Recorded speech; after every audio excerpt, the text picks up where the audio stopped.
בחיים אי אפשר לדעת הכל ולהבין בהכל.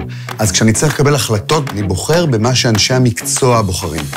אהלן. מה קורה? תשמע, אני מחפש מכונת תספורת. חברה מסוימת? תן לי את מה שהספרים משתמשים בו. איזה מותג להביא לך?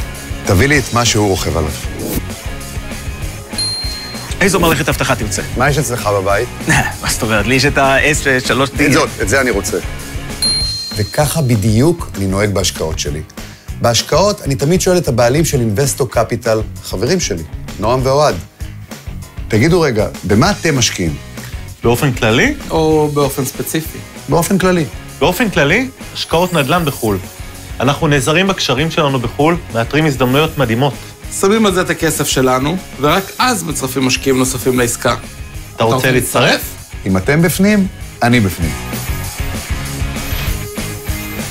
אינבסטו קפיטל, הבית הישראלי להשקעות נדל"ן בינלאומיות. ולגבי התחזית, את זה כבר אני שואל את עצמי.